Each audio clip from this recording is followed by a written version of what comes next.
Good evening. My name is Raj Gavurla, and to me, being a pluralist is simply I was born through Hindu parents. So my spiritual foundation is Hinduism. Now, as I've grown, I've learned, and what I believe is that all religions, or each religion, is. So how I became my faith, as far as, to me, faith is individual, whereas religion is more a collective description of a group of people who have similar beliefs. And so therefore, through my interactions with people of different faiths, through my study of world religions, which I really enjoy doing, I apply that learning to all aspects of my life. And then, of course, I'm always growing my relationship with God and the Holy Spirit.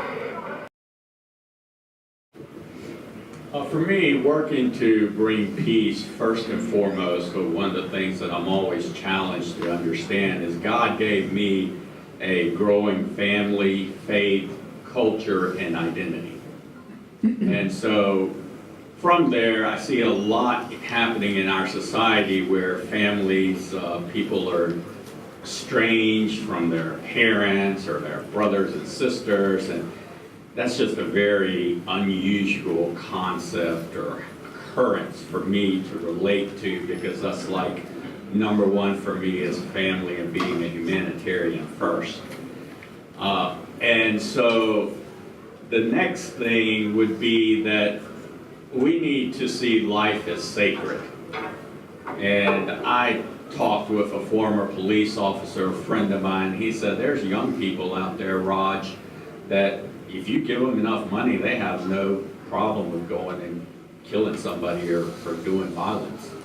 And to me, again, that's something that I cannot comprehend. And then additionally, I think the way to create peace is what I do as a pluralist, and because I do really enjoy learning from people and learning how to learn and learn from each other, is I've really learned how to have or share authentic, honest dialogue with each other about our faith and culture without putting each other on the defensive. And when I have those conversations with people, it is amazing how we both really grow, and I think really that's the purpose of being able to connect with one another. As there's in the U.S. history, there's I think it's even it's e pluribus unum. So of many is one. And so one of the misconceptions of some of the especially Hinduism is that there's so many gods. Well, really, it's one God who has many forms, and then, of course, the Holy Spirit. I'll take it from a social justice issue or perspective, and that is, as a boy, I used to think when I saw someone who was suffering or struggling or maybe economically poor or bad health, whatever it may be, I always thought, oh, we the people, we're there to handle that, take care of it, and get them to go forward.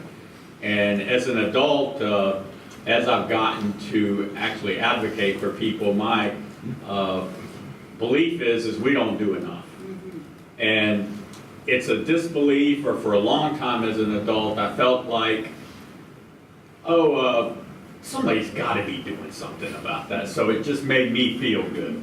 But I know from advocating for people that they've got to scratch and crawl and scratch and go and like prove their point, prove themselves, sometimes get laughed at.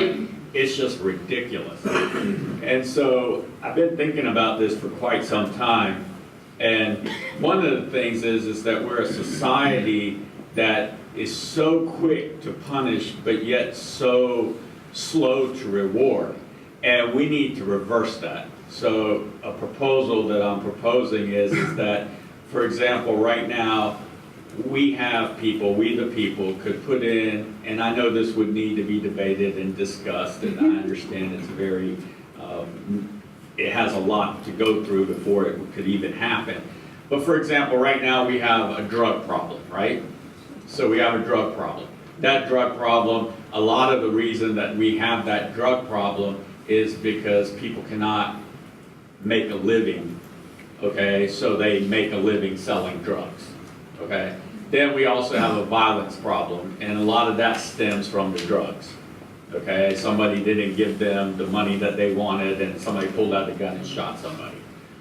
Then we also have, in health, we have people who, for whatever reason, although they're receiving treatment, or maybe they're not even receiving treatment, their health is keeping them from progressing or economic mobility. And then we have unemployment, where people are still under the poverty level. So those are just 4 different populations, and then not to mention mental health, which is part of health. Okay, so if we had a poverty income level, and for those people that aren't doing violence, that aren't doing drugs, okay, and they meet a specific criteria, well, to reward them, we would be able to give them income to be above that poverty level. Now, of course, people would then need to go into some program, some initiatives, whatever it may be, to hopefully get them to get better, right? Learn, always learning to get better. And so that would have to be in place. And by doing that, just think of all the cost savings we have as far as your money is not going towards building more prisons. It's not going towards more drug centers. It's also making you feel good in the sense that these people didn't ask to have bad health. It just happened.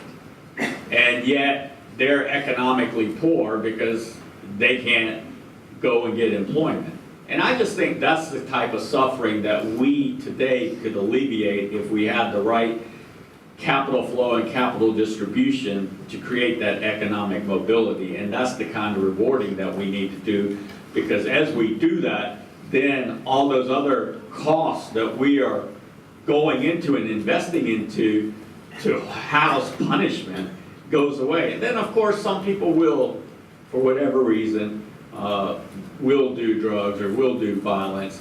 And of course we want to step in and try to prevent that from happening.